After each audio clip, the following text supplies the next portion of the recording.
Welcome to this small business webinar presented by Monster. We appreciate your attendance and time today, which we know is very valuable.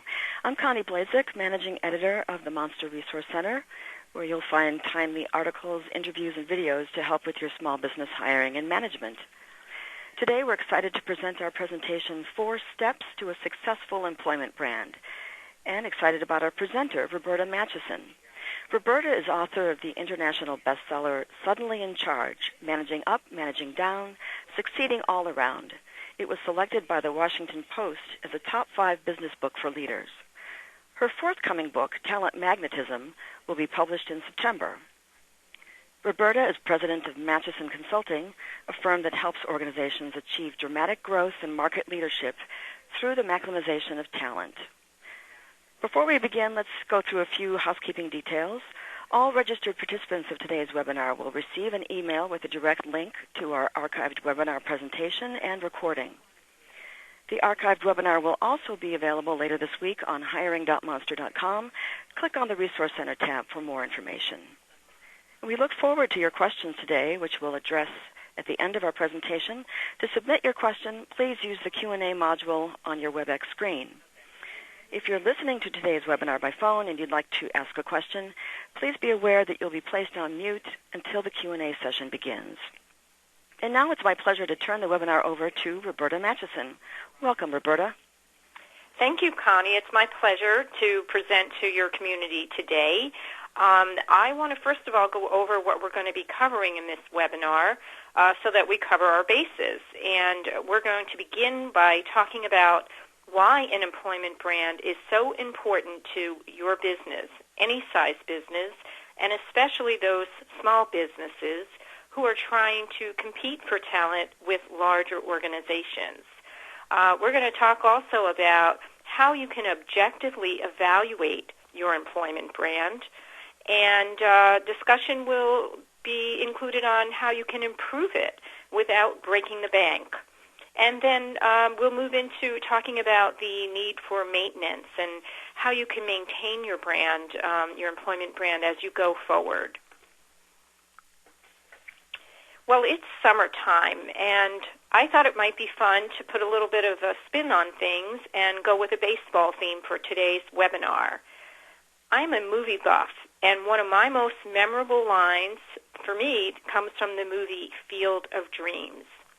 And those of you who have seen the movie probably will recognize when Kevin Costner, who plays an Iowa corn farmer, he hears a voice that says, "If you build it, he will come." Of course, being that this is Hollywood, eventually he and the rest of the team show up. Now, I've seen a similar build it and see strategy with many business owners that I've worked with, and they optimistically believe that this is all it takes to attract an employee or a customer. That's just half the story. And you can either wait for the sequel to come along, or you can take action today, and especially after this webinar, and create a story that will have a happy ending. So let's talk for a moment about what exactly an employment brand is. It is the impression that candidates have of your company and what it might be like to work for you. And it's really based on what they see, and more importantly, what they hear about your organization from their network, whether that be their personal network or the 10,000 friends that they may have on their social network. And it's often based on the collective history of your company, and that I like to call your company's story. So in a nutshell, it's really about the employment experience. It's also about creating an image that reminds current employees of the reasons why they initially chose your company, which in turn is a gentle reminder of why staying with you is really a great idea. So we are going to take a short poll right now, and I want to hear from you guys and find out, does your company have a career page on your website? So a career page is where a prospective employee or even a current employee who is trying to help a friend out by, helping them find work, they go to learn more about your company, your benefits, and your job openings. So you would also include links to your postings on this page. So I'm curious as to how many of you actually have a career page. So while we're tabulating these results, I'm going to guess that for many of you, you may plan to build one soon. That would be my guess. That would be the majority. But let's see what the results say. We're waiting, and it'll be tabulated in just a moment, and we can see whether or not I'm clairvoyant or not. Great. Wow. I'm a little off, but 65% of you say that you have one. So that's great news. So as we go through today's session, you can be focusing on what exactly you need to do perhaps to improve the one that you have. I'm often asked when I work with my clients, what is the difference between a recruitment and an employment brand? And, the way I see it, recruitment is very tactical and somewhat passive, especially if you don't have a team of experienced recruiters combing for talent, which many small businesses don't have. So what typically happens is you post a job, and then you hope, and in some situations you pray, that the right candidate will select you from among many other opportunities that are competing for their attention. It sounds a bit to me like trying to hit the ball with one hand tied behind your back. The passive people are driven by a desire for growth. And when I say passive job seekers, these are the people who are not actively looking for work. But if an opportunity comes along, they're certainly willing to entertain it. And they're looking for meaningful work. What's going to get them to make a move is a challenge and an opportunity. And they'll really consider making a move if they believe that the future you are offering looks brighter than the one they currently have. So when you focus on creating your employment brand that pulls people towards you, you are now getting the attention of both active and passive job seekers. And when you do this right, you address what we call the wants of prospective employees. So a great example of this is Tom's Shoes. Many of you may be familiar with Tom's founder, Blake Mikowski's one-for-one program. And he provides a pair of shoes to a child in need every time somebody buys a pair of Tom's shoes. And this message of giving back is part of the soul, and I do mean soul, of the company, and it's emotionally appealing to the wants of many who are looking to give back to the world. And this message can be found throughout the organization, on their websites, their videos, etc. So this is an example of a company that does it really well, has a really strong employment brand, and is able to pull in the talent they need to be quite successful in a very competitive environment. I'm often asked by small businesses, is this something that I really need to do? And quite frankly, the answer is yes. You can now compete for talent with larger organizations, and you can come out ahead. For example, there are many benefits to working for a small business. For one thing, as the president, you most likely are on a first-name basis with all of your employees, and you may even know a thing or two about their families. It is somewhat hard to imagine that the CEO of a Fortune 500 company has this type of relationship with all of his people. And this is very appealing to many who may be tired of working in a larger organization where you are a small fish in a very large ocean. I should add that prospective clients usually check out a company's website before entering into a relationship. So your company's culture is a big part of that, especially if you are in a business where high levels of service are expected. Being able to get a feel for the company and the type of people the company hires can certainly help seal the deal.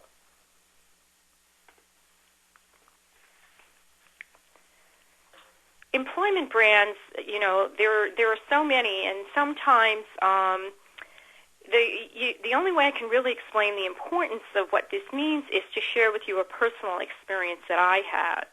I worked for an overnight delivery service, And I can't tell you how many times I lost out I didn't get some really great candidates because I was losing out to Big Brown, also known as UPS. And that was because as an organization, we really didn't do a good job of describing our employment brand, nor did we communicate it. But when you have a great brand, that really helps to drive engagement. And it really helps draw the right candidates towards you. It creates an emotional connection with, again, both the active and the passive job seekers. And as I've personally experienced, it can help you increase the number of accepted offers. So it's something that you certainly want to consider. And as we talked about earlier, it's definitely going to reinforce your marketing brand. So it's definitely worth the investment. I want to shift gears here for a moment and talk a little bit about the job seekers. It's so important to really determine the type of people that you're trying to attract. And in doing so, you have to think of what's in it for them if they come to work for you. Because, job seekers for the most part are very me-centric. And, many business people tend to believe what they have to offer is no different than anyone else. But in most cases, that's not entirely true. When I was doing research for my new book, Talent Magnetism, I interviewed a gentleman who shared with me some of the unique offerings that his people had in his small business. And one of them was that he allowed one of his employees, he was in the T-shirt printing business, he allowed that employee to leave the organization during the summer months and go out on tour with his band that he was part of. And not only did he do that, but he also gave this gentleman the ability to print T-shirts in his shop and then, sell them on the road. And, this is just something quite unique. It's very unlikely that this gentleman, who's been with him now for over 5 years, would even consider leaving, given the fact that he's working for an employer who's doing something quite unique. So, if you can't think of anything about your organization right now that's unique, then I would recommend that you simply ask your people what attracted them to your workplace and why they stay. And I recently did that for an owner who owns a motorcycle company, and it was quite interesting. I shared with him an article that I wrote on low-cost ways to show your employees they are highly valued. And as a result of reading through that article, he selected 2 or 3 new initiatives that he wanted to bring to his organization to help him attract better people. And if you want to send me an email at roberta@matchisonconsulting.com and ask for that list of low-cost ways, I will be more than happy to share that same list with you because I think it can be very, very valuable as you look at ways to stand out in a crowded employment field, particularly as the economy improves. So this is a report, and this data came from a report that will soon be available on hiring.monster.com. And you'll receive a link to this shortly. But, what wound up happening when Monster did this survey is that they found out that while salary is important to job seekers, it's not the number one thing they look for. And I'll give you a moment to look at this list. And I bet as many of you are looking at this list, you're probably bobbing your heads like, yeah, that's what I value as well. So I think this information is extremely valuable and very, very accurate. So what is it that candidates really value in a company? So first of all, I want to make the point that this is not an inclusive list. This is not everything, but it's certainly a good place to start. And people want to work for a company that they can be proud of, a company that has, what I call a sense of purpose, like Tom's. Places where they have opportunities to move up in the organization, that's huge these days. And they want to be in a great workplace. The culture, thanks to, all the visibility Google gets, Everybody wants to be in that kind of environment where they're actually making a contribution and having fun. But, coming off this recession, they're also looking for some job stability.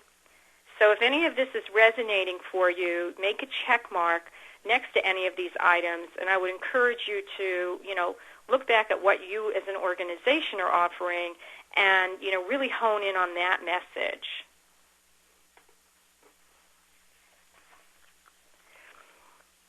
Well, I think that finding the perfect employee is a lot like dating.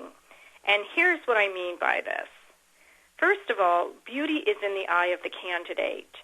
You might look like a great organization to work for. Some people may think that, and others may think, you're kind of on average.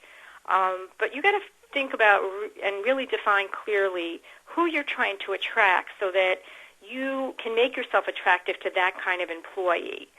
Because if you try to be attractive to everyone, I can guarantee you that you'll be very ordinary, and in most cases you won't be attractive to anyone. So really think about that beauty is in the eye of the candidate. And it also comes from within. And I like to call this your company's essence.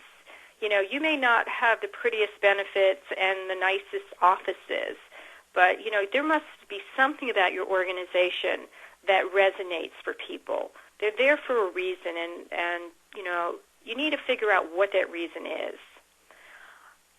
When I was growing up, my mom told me that, looks didn't matter. And I got to tell you, I wish that was true, but, in the world of work, your looks do matter. And when I say that, before you all, send me hate mail, I'm not talking about your personal looks. I'm talking about the looks of your materials, your website, your organization.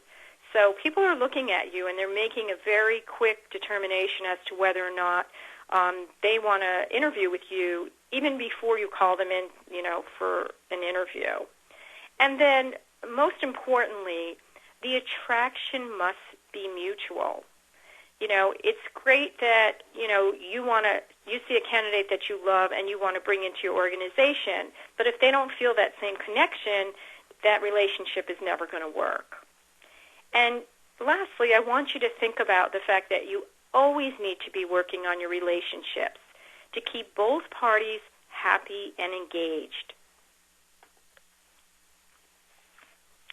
Well, now that you know what candidates are seeking when they look for a place to call home, let's take a look at some of the strategies to help you create an employment brand that will help you attract and retain great people.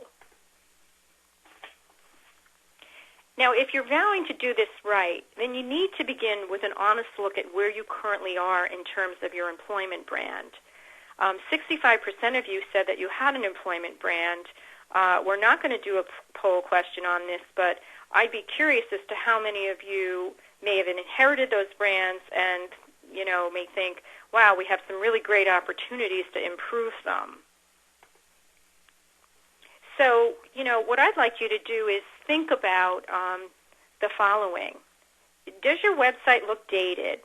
In other words, has it been maybe 5 years since you've had your last facelift on your website?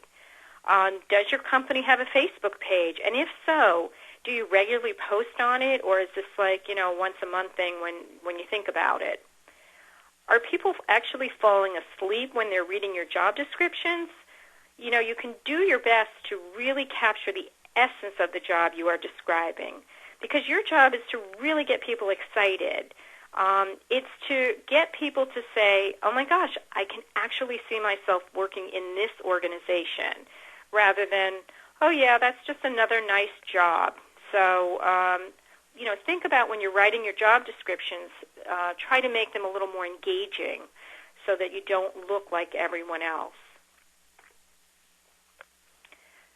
I like to recommend that you choose a well-balanced team and include groups of people who you may be specifically trying to attract. So, for example, suppose you're expanding your mom-and-pop business and you're looking to hire store personnel for a new retail site. I'd suggest gathering input from current store employees to see if the brand that you are establishing accurately reflects your company. Ask for input regarding what else you should include to be more attractive to like-minded candidates. I also like to suggest that you reach out to candidates who might have rejected your job offers. I mean, rejection is never easy, but it's good to get a sense of specifically why they may have taken another job or chosen another job over yours. And don't be surprised when doing so if some of them actually ask if they could be reconsidered, which is what I call, a home run, especially if the position is still open.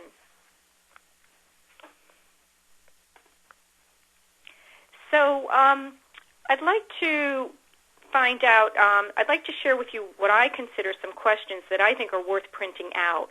And these are well worth discussing with your team as you work together on your employment brand. I want you again to take a look at your company website and the career page and ask yourself, who are we trying to attract and how are we doing in terms of attraction? And again, we talked a little bit about the job descriptions. Are they engaging, and do they accurately reflect your company's culture? And I'd like to just do a poll for a minute, and I'd like to find out how long you think it takes on average for a candidate to apply to your company for a job. So if you can just quickly, off the top of your head, say how long you think it's going to take somebody who's applying for work at your organization.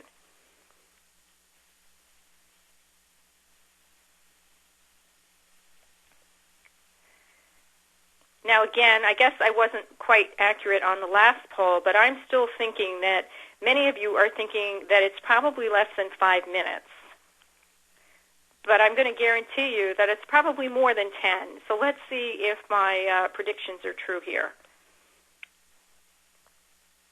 We'll have those results up in a moment.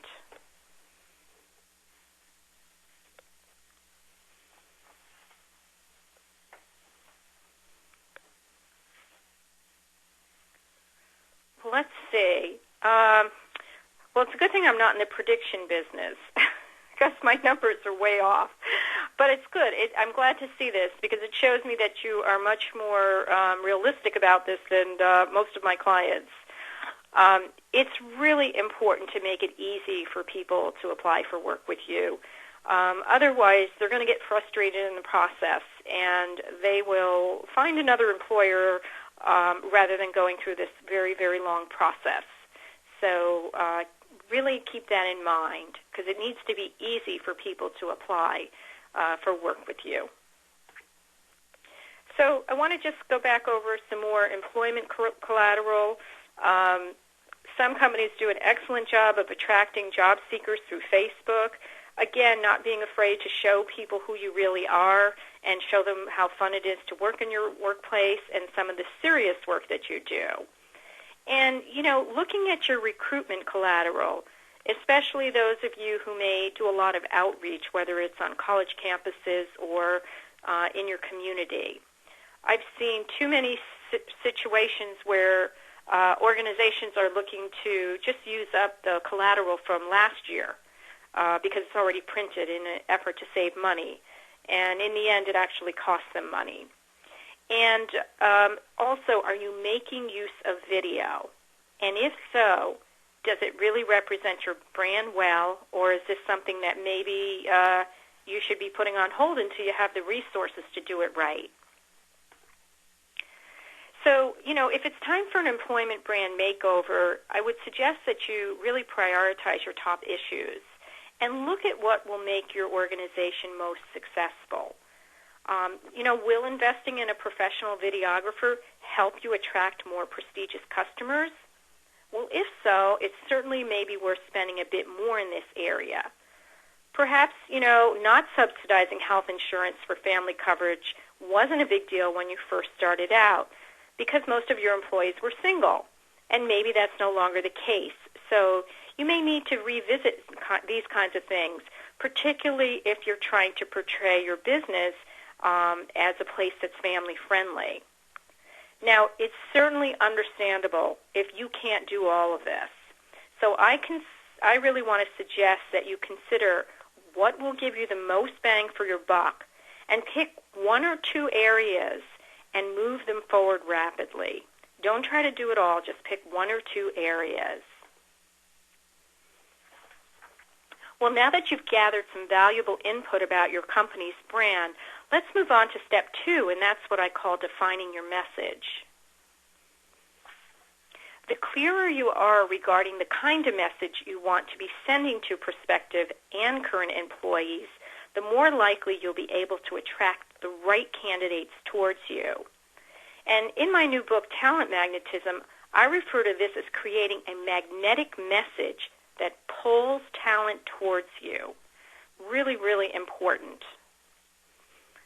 So part of this is really creating a mission statement and making sure that that really is, first of all, accurate, and also it's something that will resonate with people who you might want to have on your team.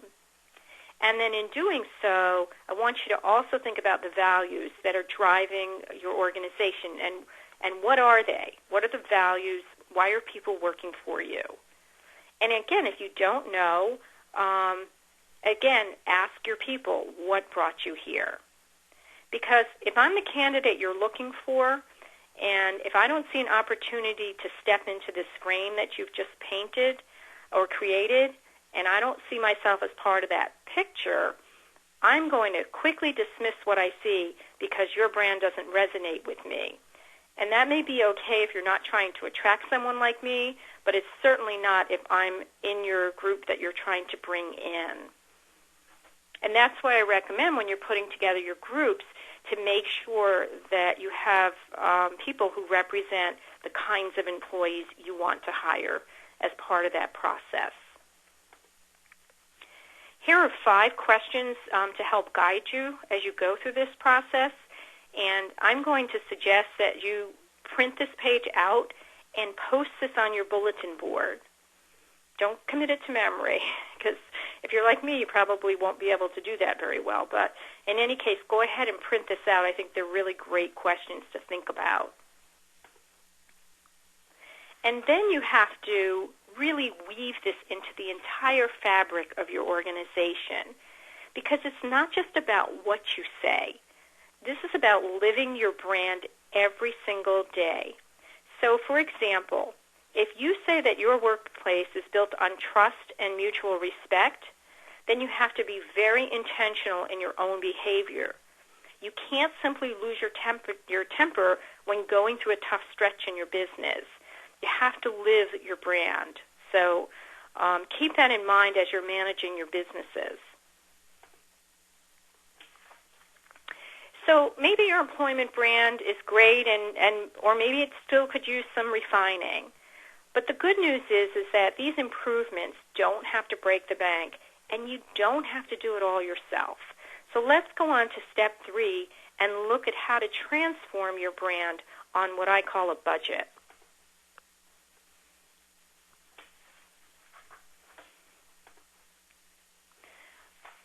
Again, I think you can get a lot done by assembling a team that can create a brand that really rings true.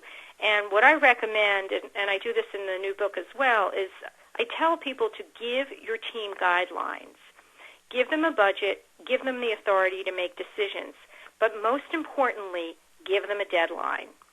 Because if you don't give them a deadline, this could go on, for years. And at the end of that road, you'll be in a position where you need to rebrand again. So make sure you have some very clear objectives and deadlines for your team. And if you need to, bring in an expert to help guide them, because many people have never done this kind of work before, so they don't really know what's expected. So if you can have somebody facilitate that conversation, even better. Well, the way I see it is, this doesn't really have to be a Hollywood production. However, it should be reflective of your brand. So make sure that whatever you have out there aligns with the type of image you're trying to convey for your business. I'd really suggest, I love the use of videos. I think they can be extremely effective. But I'm also going to caution you about going overboard. When I was writing Talent Magnetism, I put out a request for organizations to share with me videos so I would cite them in the new book. And one organization in particular comes to mind, and not for a good reason. They responded and sent me a video that at first I thought was really, really cute. And after the 20 seconds and 15 curse words later, I moved on. And I got to tell you, it was memorable, that's for sure, but for all the wrong reasons. And this is what they're using to attract their workforce. That may be fine. I mean, they may be getting the workers they need, but I can't believe that this is helping them get clients. So when you're doing your videos, when you're thinking about your branding, you've got to keep both in mind.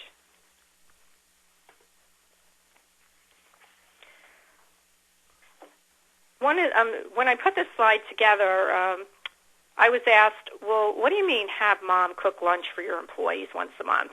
Where'd you come up with that idea? And I said, well, I actually didn't come up with that idea.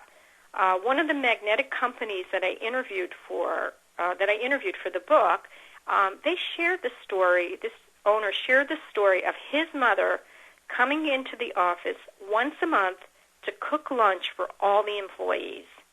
And thankfully for his mother, this was a small business. But this is something that the employees, love. It's become part of the culture. It's something they look forward to. And this CEO was quite proud that his mom was in his company, feeding his people. So just a way to kind of stand out in the crowd. Another benefit that I've seen that I think is very cool and effective is done by the company Evernote. And they actually offer house cleaning reimbursement bi-monthly to all their employees.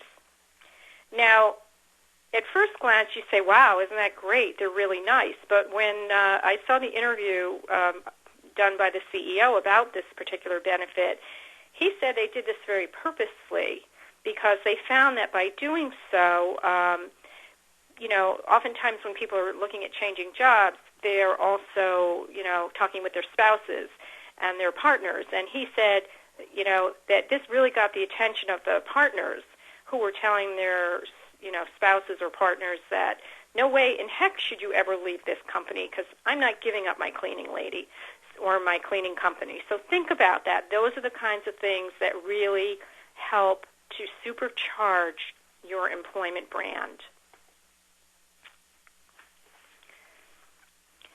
So important today to use social media to really reinforce your brand.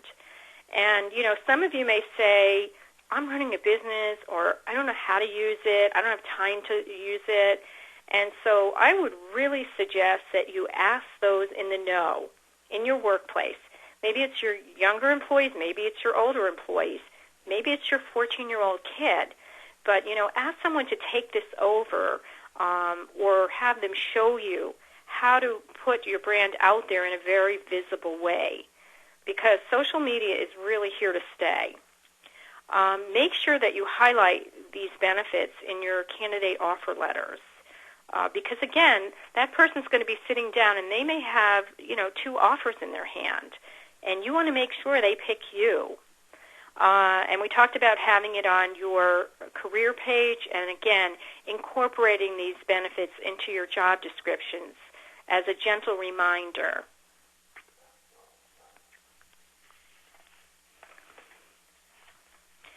So I really want to emphasize that you've got to toot your own horn when it comes to letting others know about your unique culture. You cannot think that they're going to automatically get it or everybody knows that we're a great company. You have to constantly be out there. And step 4, implement an action plan. I am a firm believer in what gets written gets done. So, when you get off this webinar today, pull out your calendar and make a note. Make a note that, you're going to begin this process of assembling a team, next Tuesday. Just do something, but make sure that you put together a plan to make this a reality. So, as you look at what your next play is, I want you to think about the fact that business brands, like product brands, they need to be kept up to date, and that includes employment brands. So when your business evolves into in some new and exciting way, you need to share that story. Again, don't think that everybody's going to know about some great thing that your organization is doing.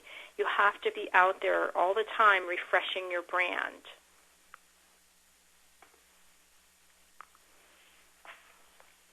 I want you to remember that hiring the right people for your company is critical for business success. And we've covered the basis of employment branding. You've got what you need to hit a home run with your employment brand and make your field of dreams a reality. And so I'd like to open up the lines and see if we have any questions that I can answer for you. Ladies and gentlemen, if you'd like to register questions by telephone, please press the 1 followed by the 4. You'll hear a 3-tone prompt to acknowledge your request. Your line will then be briefly accessed from the conference to obtain information. Again, to register questions by telephone, please press the 1 followed by the 4. And thank you, Roberta, for that very engaging presentation, which has already prompted a few questions coming in through the Q&A module. So we welcome your questions, which you can submit by using the Q&A module on the WebEx screen in front of you. So, Roberta, let's start with some of the questions that have come in.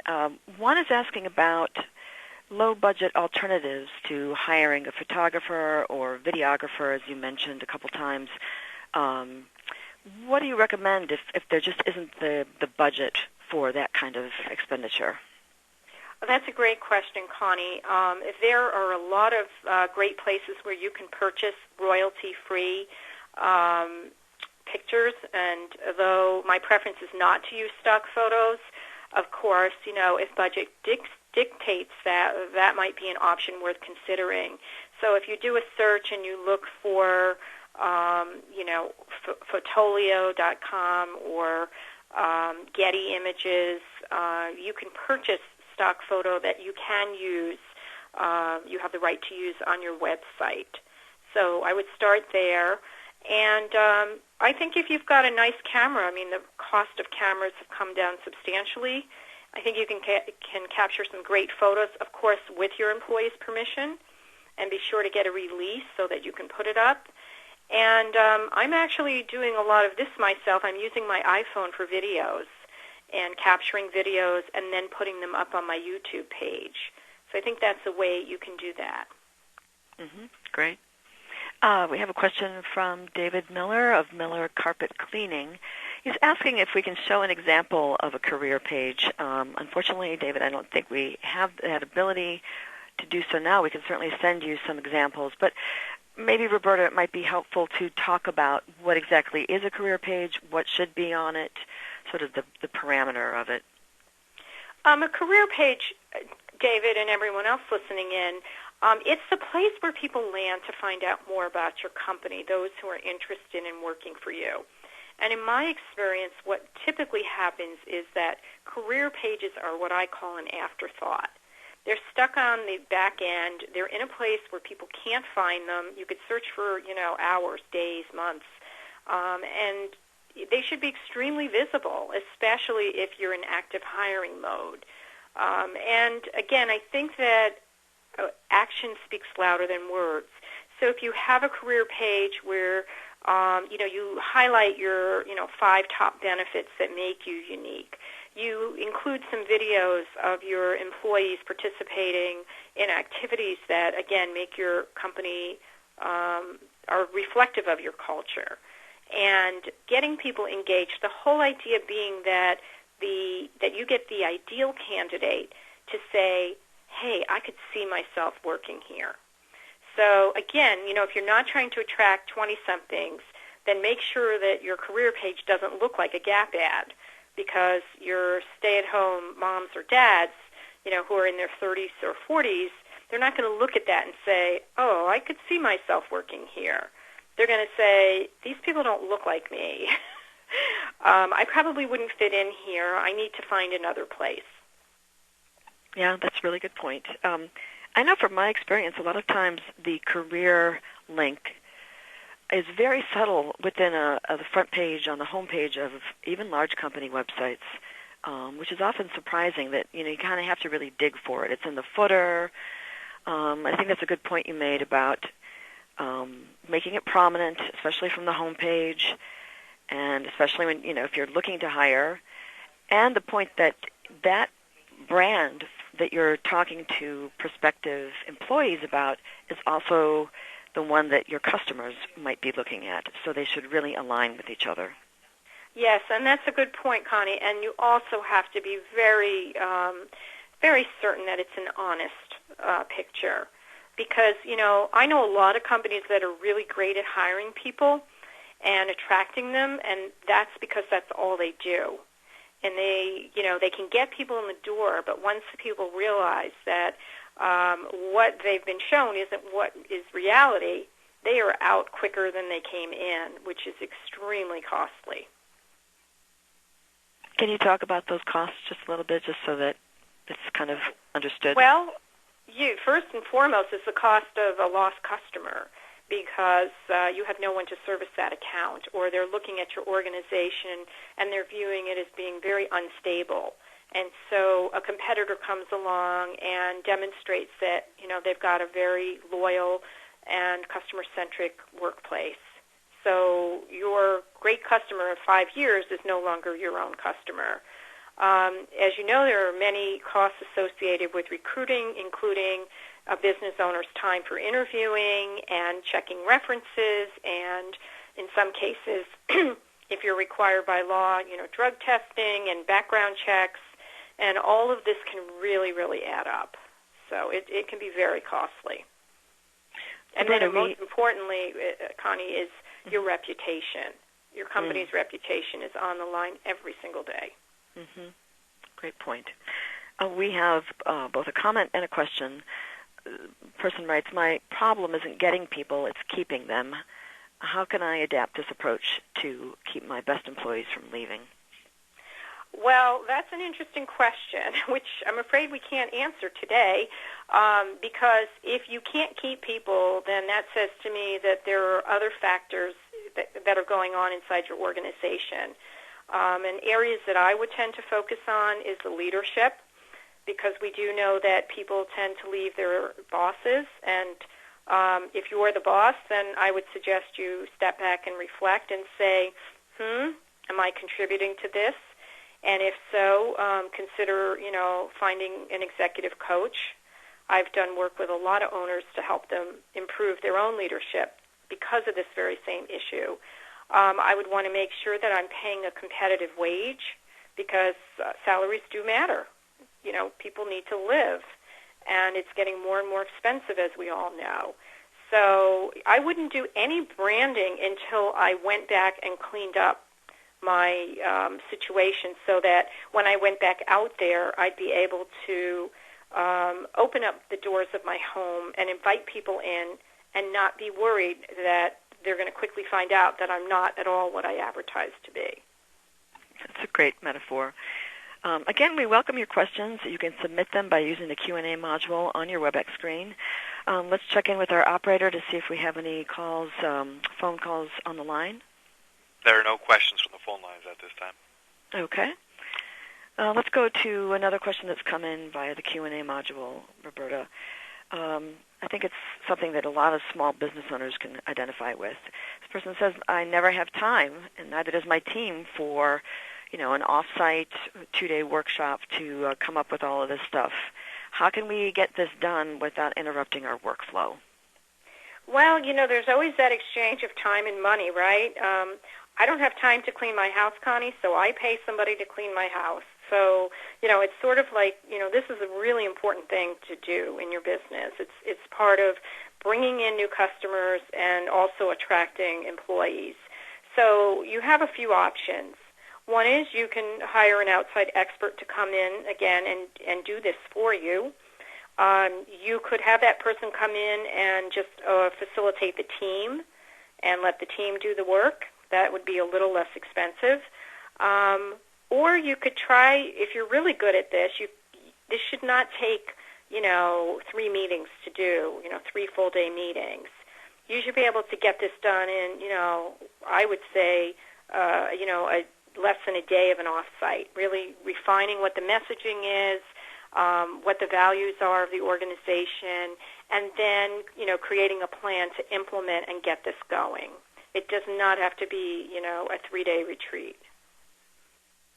Okay. Another question here. It's kind of from the opposite end of the hiring spectrum that we heard before about getting people to stay. This one is, I have 0 employee turnover, so why do I need to think about an employment brand for my business? I'm obviously probably doing everything right. Yes, Connie, you probably are, and that's why you're on this call. I'm reminded of an interview I did with a hospital CEO who said to me, I don't really need to improve what I'm doing because I had 0% turnover. And I said to him, well, that to me is like the equivalent of somebody having low blood pressure. It's just as dangerous as high blood pressure. And when I said that, he took a sip of his water and he said to me, tell me more. And what came out of that conversation was the fact that he had a number of people in his organization retired in place, shall we say. He had leaders who did not make decisions regarding employees who needed to be managed out. And he had a lot of people just kind of hanging.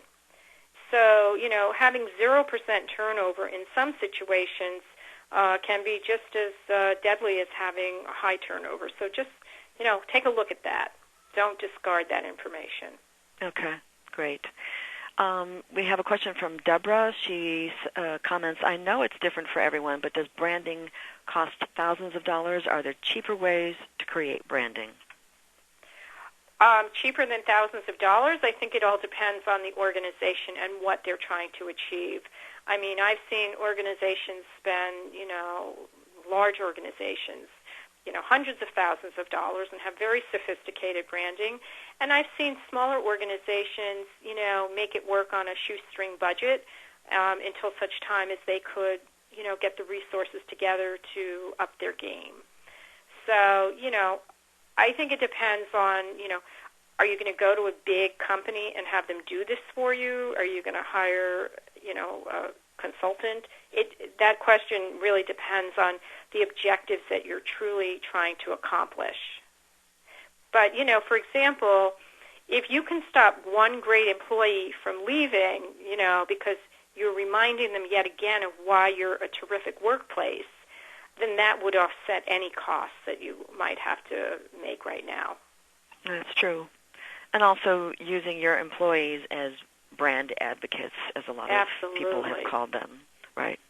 Absolutely. So the status of their satisfaction ends up multiplying and reducing your costs going forward in terms of recruiting. Right. And Connie, you cannot look at this as something as a cost. You have to look at this as an investment. And for most people listening in today, once they get their employment brand established, most of them can leave it alone for a year, maybe a little bit longer. So it's not like every month there's going to be this additional cost that you're going to have to have the latest and the greatest. It's really an investment, and one, in my opinion, well worth making. Great. We did have a question about the slides being available for download. They will be available. If you've registered for this webinar, you will be receiving an email with a link in the next few days to the archived webinar and the slides. So thank you for that question. Let's just check in once more with the operator to see if we have any calls on the line. There are no questions from the phone lines. Okay, great. Well, let's take one more question here that's come in. Why do I need to pay attention to employment brand if there are still so many more candidates than jobs in my industry? In other words, I think this person is saying I'm getting a lot of people applying. In fact, maybe too many people. So is that upping the ante by creating a great employment brand, only exacerbating that problem? Well, first of all, I think that if you have the right employment brand, you'll have the right people applying. So many people mistaken, quantity for quality. I mean, I'm a chocoholic. but I would rather have one really good piece of chocolate than, a whole bag full of average. And I think what happens with, especially with small business owners, is they mistake the fact that they have a pretty high applicant flow for one that has a lot of quality in it. And I'm here to tell you that you do not have to have the leftovers. You have the resources today because the playing field has really been evened out. You have the resources to attract top talent regardless of the size of your company. Great. That's good news. I had said that was the last question, but we do have another one that's come in. It's a little bit more, well, let's see how you'd like to address this. I work for a small privately owned recruiting firm that's suffering from growing pains within the organization. I assume that means that includes recruiting issues. Are there any recommendations or best practices on how to present this information to my CEO? Yes, you can print this page that's sitting here that says thank you. and I'd be happy to have a conversation with that person, because what often happens is, especially if it's a small business, they need to ask those questions. And I would also suggest that you share this webinar when you get the recording. If you find it of high value, which I believe you have, hopefully, that you share that with him or her and say, hey, this is something I think that's really worth listening to, because that message, they have to hear it, I think, rather than have it filtered. Terrific. Well, with that, we're just about to the top of the hour, so we'll wrap up our Q&A session. Thanks to everyone who submitted a question, and thanks for everyone who attended. If we were unable to address your question today, please reach out, and we'll make sure and get back to you. And thanks again to our presenter, Roberta Matuson. Again, a recording of this event and the slide presentation will be available later this week. Visit hiring.monster.com and click on the Resource Center tab for more information. Thanks again for joining us.